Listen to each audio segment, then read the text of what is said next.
J'ai souvent entendu dire que les cancers, eh bien, c'est des grosses pleureuses, des fragiles, des moumous, des grosses tapettes, quoi. Non mais franchement, c'est pas cool de dire ça. Tu crois que c'est du respect, mon garçon? Alors ok, le signe du cancer peut paraître faible en apparence, mais alors en réalité, pas du tout. Bah oui, connard. Et c'est ce que nous allons voir dans cette vidéo.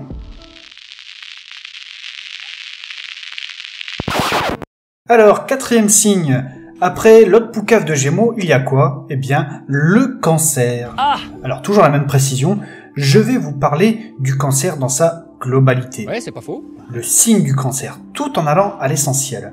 Alors, ce n'est pas parce que vous êtes du signe du cancer que toutes les caractéristiques inhérentes au cancer sont en vous. En fait, il faut prendre en compte le thème astral. Ouais, mon pote. Et encore une fois, je me répète, je vais faire comme ça jusqu'au signe du poisson. Il est important de savoir que chaque signe astrologique est associé à un élément. Et le cancer, bah c'est quoi? C'est de l'eau.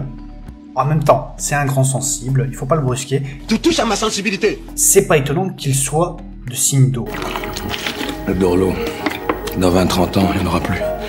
Non mais sans déconner, soyez gentils avec les cancers. C'est pas comme un bélier qui aime bien le contact et tout ça. La bagarre. Le cancer, il faut y aller avec des pincettes. C'est comme un gosse. Je dis pas qu'il est immature, mais il ne faut pas le brusquer. Et pareil, si vous vous souvenez, on associe les signes aussi à un mode, qui peut être cardinal, fixe ou mutable. Ouais.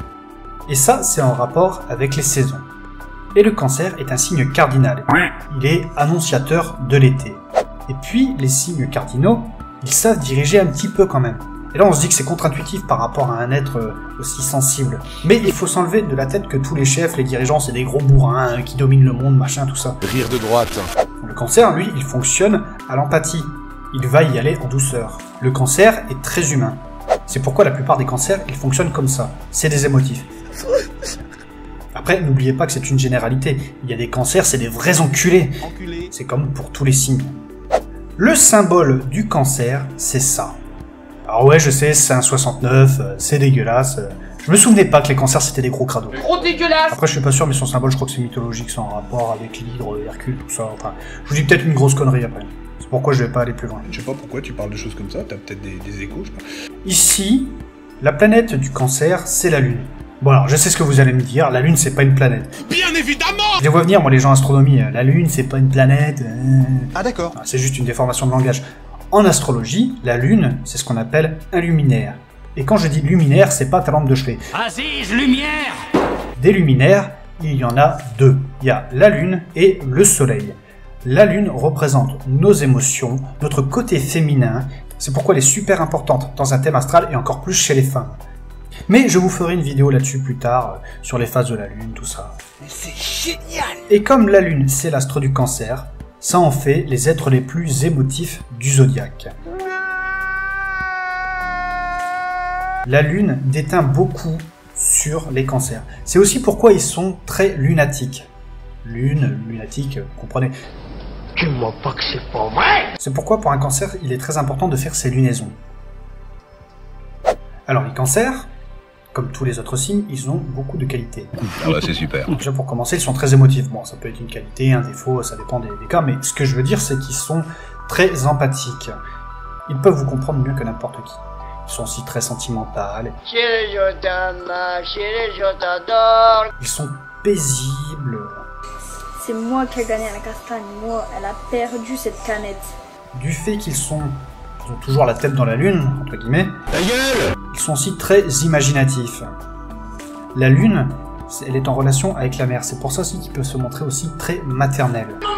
Ils sont un peu comme les taureaux, ils ont besoin de sécurité. Sécurité. Ils ont besoin d'avoir leur cocon. Mais laisse-moi dormir, simple. C'est pourquoi ils sont aussi très fidèles, ils peuvent se montrer aussi très protecteurs avec les gens qu'ils aiment. Je te protégerai. Ils n'hésitent pas à se montrer aussi très généreux. Voilà, cadeau de Noël. Comme ils sont très sentimentaux, tout ça, ils peuvent se montrer aussi extrêmement romantiques, tendres avec leurs partenaires.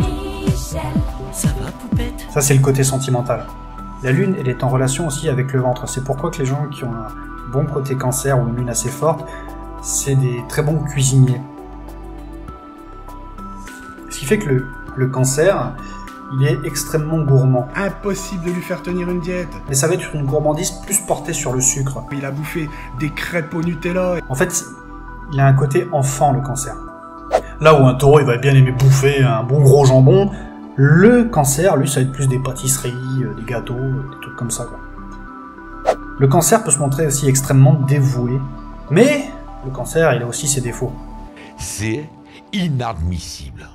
Donc forcément, comme il a besoin de son cocon, sa zone de confort, un peu comme le taureau, il est extrêmement craintif. C'est pas forcément le mec le plus courageux. Du coup, il est extrêmement fuyant ou passif dans certaines situations. Il angoisse très vite. Moi, quand vous faites ça, ça me fout une angoisse. Et quand vraiment ça ne va pas, il se renferme complètement sur lui. Et là, ça devient un mur, le mec.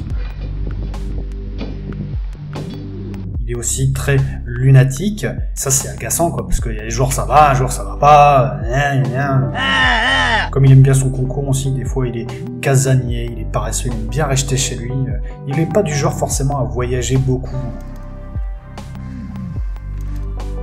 Après, ça dépend des thèmes astro, hein, forcément. C'est pas parce que vous êtes cancer que vous n'aimez pas voyager. Si vous préférez, le cancer, c'est en lien avec la maison 4. C'est le fond du ciel, ça représente notre foyer, notre maison. Mais on reviendra là-dessus plus tard. Et comme parfois il s'enferme dans son cocon, il peut aussi se montrer assez entêté. Bien que ce soit un signe d'eau, ça l'empêche pas de vouloir aller jusqu'au bout de certaines choses. Donc comme je le dis à chaque épisode, c'est pas parce que vous êtes cancer qu'il faut forcément justifier tous vos comportements de merde parce que vous êtes cancer. Et des manques de respect, mais... Il faut aussi travailler sur soi. C'est à ça que ça sert l'astrologie. Alors même phrase que d'habitude, hein, avant de conclure, n'oubliez pas d'activer la petite cloche, de mettre un petit pouce bleu et un petit commentaire, et de partager la vidéo si elle vous a plu. Donc globalement les cancers, c'est comme les autres signes, c'est pas des mauvais gars. Il a un gros côté enfantin, un peu comme le Gémeaux, encore que le Gémeaux, lui c'est un éternel adolescent. Avec lui vous pouvez bien vous entendre, il va vous mettre en sécurité, et puis vous pouvez bien bouffer aussi, donc comme je dis, taureau, sagittaire... Cancer, vous les mettez ensemble, et puis là ça fait un bon gueuleton, tout ça, et puis ça s'amuse. Je trouve une carcasse de poulet rôti, le poulet rôti, avec plein d'huile dedans. Mais par contre, soyez indulgents avec lui. Il est très sensible, il perçoit des choses qu'on ne perçoit pas forcément, donc soyez pas des connards. La prochaine vidéo portera sur les lions, là on n'est pas du tout sur la même longueur d'onde qu'un cancer. Et sur ce, moi je vous dis à la prochaine.